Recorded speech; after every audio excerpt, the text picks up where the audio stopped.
Nú ætlum við að skoða hætti sagna og hér erum við að fást við orðflokkinn sagnorð. Byrjum samt aðeins að hugsa nafnorð.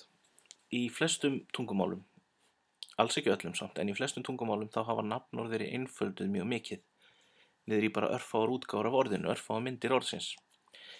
Ef við skoðum orðin svo hestur, sem í íslensku til í 4 föllum í hvorri tölu, eintölu og fleirtölu, og berum saman við ensku, að þá hvort tveggja til í nefnifalli, það sem sagt nafn orðsins, hestur. Íslenska hefur síðan búið til þolfall, þágufall og eignarfall, og enskan hefur sleppt úr 2 af þessum föllum og bara til með eignarfallsmynd. Og það ekki einu sinni sérstök útgáfa af orðinu hestur, heldur bæta þeir bara aftan á það eignarfallsendingu, sem nokkurn veginn svo sama hvert orðið Og ef við skoðum fleirtöluna, þá hafa þeir bara reglu að mjög reglulega fleirtölu, yfirleitt bætist bara s aftan á orðið í fleirtölu, og síðan ekkert þolfall og þágufall, en síðan eignarfallið. Aftur sérstök regla það hvernig á að tákna eignarfall ef að orðið endar á s. Þarna erum við 8 myndir af íslenska orðinu og 4 myndir af enska orðinu, og þetta svona helmingseinföldun á tungumálinu. Þetta samt mismikil einföldun eftir orðum. Ef við skoðum til dæmis fornöfn eins og persónufornöfnin, að þá hefur ekki fækkað jafn mikið. Persónufornöfnið ég beygist í íslensku ég mig, frá mér til mín, og í ensku ennþá til 3 útgáfur af eintölu fyrstu persónu, I, me og mine. Og það sést auðvitað, þetta mjög skyld tungumál, íslenska og enska. Þetta allt of líkt til að geta verið tilvíljun. I og ég, me og mig, og mine og mín. Og það svona sem við förum að því að rekja skyldleika tungumála, það að menn leita að svona hliðstæðum. Þetta aðeins öðruvísi með sagnorð. Það hefur að vísu orðið mikil einföldun með sagnir í ensku, en sagnir af mörgu leyti miklu flóknari fyrirbæri heldur en nokkurn tímann nafnorð. Það má nota sagnir á miklu fjölbreyttari hátt. Enda sagnir alltaf kjarninn í hverri setningu. Það segja hvað gerist, og oft líka hvenær það gerist, og hvernig það gerist, og hvort það gerist. Og ef við tökum bara einföldustu sögnina sem við þekkjum, að vera, á ensku to be, að þá sjáum við að ég I am, þetta til í báðum málum, og þú ert, you are, til í báðum málum, en síðan til alveg haugur af útgáfum af sögninni að vera í ensku. 1, 2, 3, 4, 5, 6, 7, 8 útgáfur til, jafnmargar og af nafnorðum í íslensku yfirleitt, en í íslensku þetta síðan algjör klessa. Þetta heill haugur af orðum sem til í íslensku sem bara mismunandi útgáfur af sögninni að vera. Og það sem breytilegt þarna í þessum sögnum annars vegar persónan breytist, og talan breytist, og það breytist líka hvernig verið að nota sögnina, í hvaða hætti hún stendur, eins og það kallað. Núna erum við búin að taka allar útgáfur af sögninni að vera og skipta því gróflega í 2. Við erum með í gráa kassanum bara nafnið á sögninni, to be og að vera, og fyrir neðan þann kassa eru 2 orð á hvorum stað, og við hliðin á kassanum síðan meiri hlutin af orðunum. Þessi skipting skipting eftir háttum. Það eru mismunandi hættir fyrir neðan kassana og við hliðin á kassanum, og við skoðum það aðeins betur. Meiri hlutin af útgáfunum af sögnunum breytist, eiga bara við ákveðna persónu eða ákveðna tölu, á meðan að minni hlutin bara til í einni mynd. Það skiptir engu máli hvaða persónu þú ert að nota eða hvort hún eintölu eða fleirtölu. Þessi útgáfa af sögninni bara eins í öllum persónum og í öllum tölum. Og við skulum prófa dæmi. Prófum fyrstu persónu eintölu, ég, eða í ensku I. Ég á við einhvern haug af orðum þarna í orðaskýinu, bæði íslensku og ensku. Ég í nútíð og ég var í þátíð.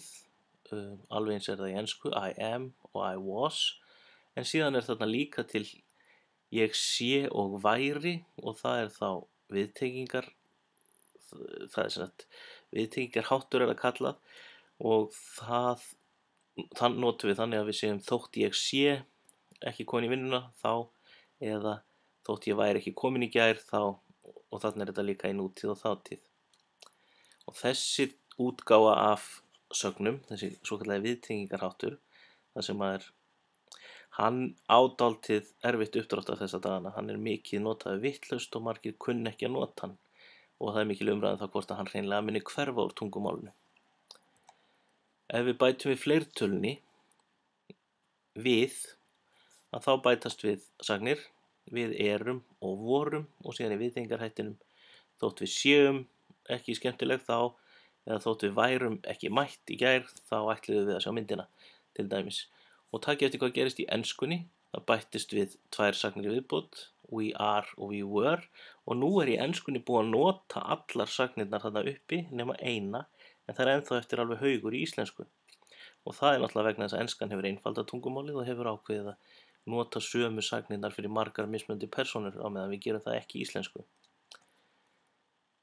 Skoðum aðra persónu, þú ert og þú varst, þótt þú sért eitthvað og þótt þú værir eitthvað, og síðan eitt í viðbót þarna sem ég bara búin að feilrita hluta, og það vertu, það sem verið að skipa fólki fyrir. Vertu góður, vertu þægur.